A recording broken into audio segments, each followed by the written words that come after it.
Selamat malam para netizen dimanapun kita berada, salam inspirasi bagi kita semua ya. Seorang Jokowi tidak laku di Jawa Tengah, sekarang ketemu Ridwan Kamil di Pilkada Jakarta, ya tambah gak laku lah. Tambah gak laku di situ bos ya. Coba kita lihat saja elektabilitas ya dari Pak Andika sangat tinggi walaupun ya Jokowi endorse lawannya begitu kan. Di Pilkada di Jakarta apalagi pemilihnya di situ ya sudah banyak yang mendukung Pramono Rano Karno ya, apalagi pendukung-pendukung Anies Baswedan di situ begitu kan. Ini ya seorang Jokowi di situ begitu kan yang menunjukkan saya ini Ridwan Kamil, saya ini nomor satu, nomor dua, nomor tiga. Wah, ini gimana begitu? Artinya apa? Artinya bahwa apa yang kemudian disampaikan oleh seorang Jokowi ya hanya itu aja bos ya. Ya apalagi di Pilkada Jakarta, saya kira omongan Jokowi tidak bisa diterima oleh kalangan masyarakat di situ. Walaupun membeberkan ada 3 masalah besar yang dihadapi Pilkada Jakarta ini ya. Tapi pada kenyataannya hanya itu doang begitu kan ya. Ya, janji seorang Jokowi kalau menjadi presiden akan mudah diatasi banjirnya, akan membangun stadion. Pret.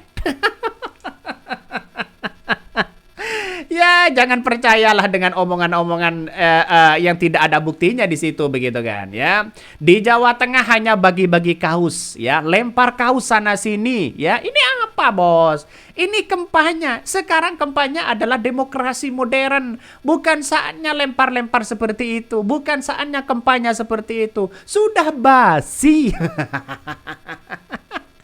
Sudah basi lah Pak Jokowi, hentikan saja dramamu ya.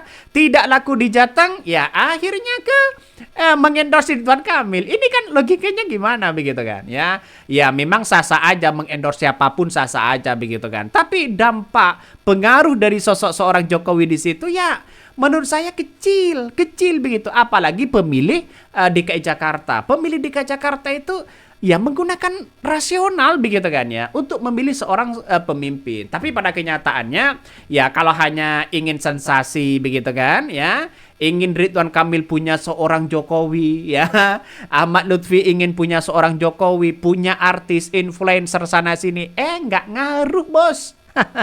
Sekarang masyarakat udah pada cerdas ya. Ya orang akan memilih Pramono Rano Karno lah begitu kan ya. Karena apalagi Anies Baswedan, sekelas Anies Baswedan saja memilih Pramono Rano Karno, masa ya kita enggak.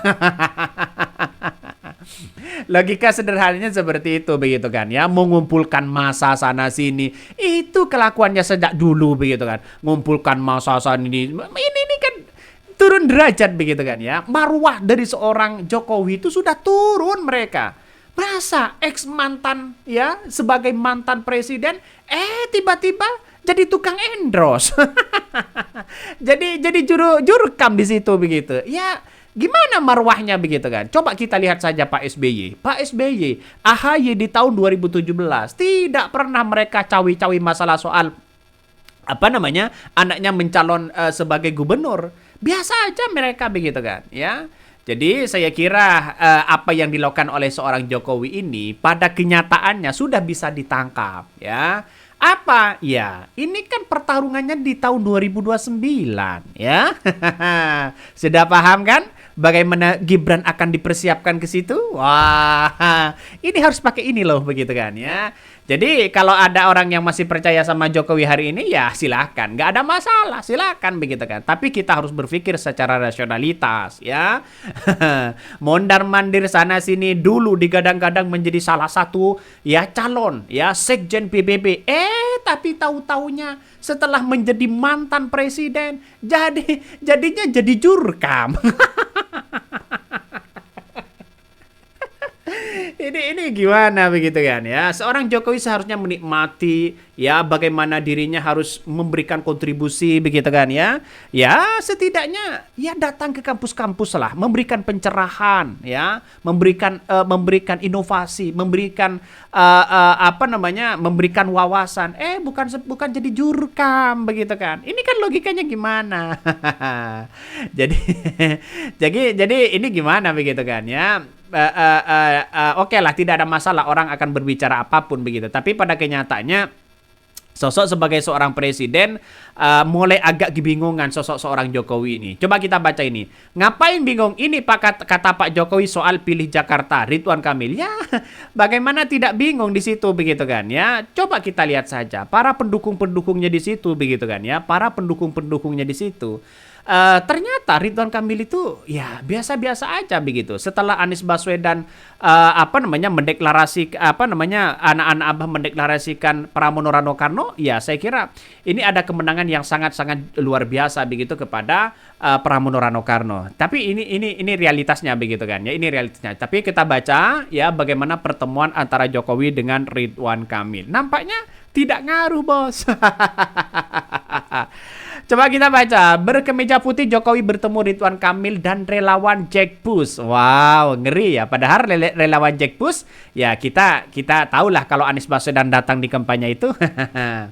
Presiden RI Joko Widodo menghadiri pertemuan dengan Cagup ya Jakarta nomor urut 1 Ridwan Kamil. Pertemuan itu juga digelar bersama dengan para relawan dan influencer. Pantauan dari Detik.com di kawasan Campak Putih Jakarta Pusat ya, RK menyambut kedatangan Jokowi. Terdengar tamu yang telah hadir meneriakan nama Jokowi. Hadir ya dalam acara pertemuan itu, Ketua Tim Pemenangan Ridwan Kamil Suswono yang mengarah kepada Tim Pemenangan Ridho Wibi ya. Sebelumnya RK membenarkan rencana pertemuan dengan Presiden Jokowi itu. Ya buat apa, Bos? Ya buat apa? Justru saya kira Ridwan Kamil bertemu dengan Jokowi justru ini blunder. Kenapa? Ya kita lihat saja setelah debat mereka juga kalah begitu kan, dalam artian bahwa adu datanya banyak blundernya Ridwan Kamil. Apalagi mendatangkan Jokowi. Masyarakat di Jakarta sudah tidak suka begitu dengan kampanye-kampanye yang dimainkan oleh seorang Jokowi begitu kan. Ya nantinya bisa tidak laku lah. Orang akan mengatakan wah ya setelah Jawa Tengah ini urutannya begitu kan ya. Saya amati nanti setelah Jawa Tengah ya nanti ke DKI Jakarta ya. Setelah DKI Jakarta nanti ya ke Sumut begitu kan ya, di detik-detik akhir mau pemilihan ya, dari Sumut bisa saja ke Jawa Timur. Wah, sudah bisa ketebak drama-drama itu, Bos ya. Jadi saya kira apa yang kemudian dimainkan oleh peran dari sosok seorang Jokowi sudah basi mereka ya, kampanye-kampanye seperti itu sudah tidak laku di demokrasi modern hari ini. Justru sekarang ini ya bagaimana dampaknya adalah memberikan inovasi, memberikan janji-janji yang begitu nyata, bukan harapan, impian dan sebagainya begitu kan. Seperti contoh Pramono Rano Karno. Salah satu contoh yang akan menjadi pusat perhatiannya nanti adalah ketika mereka akan melanjutkan dari 4 sekaligus pemimpinan dari Pilkada DKI Jakarta kepemimpinan Jakarta begitu, sebelum-sebelumnya dan sesudah-sesudahnya. Ya kita lihat saja bahwa sosok dari Pramono ini sangat luar biasa begitu kan. Saya tidak kenal mereka, saya bukan dari PDIP, tapi saya rasa ini sangat-sangat luar biasa begitu kan ya, untuk menentukan bahwa Jakarta ke depan. Ini kan Jakarta ke depan. Apalagi ketemu dengan Anies Baswedan. Wah, semakin keok dong seorang Jokowi di situ. Doh, ngeri-ngeri sedap ini pertemuan ini. Adu kekuatan lah begitu. Kalau di Jawa Tengah, ya kita lihat saja pertarungan politik adalah Ibu Megawati dengan Jokowi. Tapi di Pilkada Jakarta, pertarungan politik adalah Anies Baswedan versus Jokowi juga.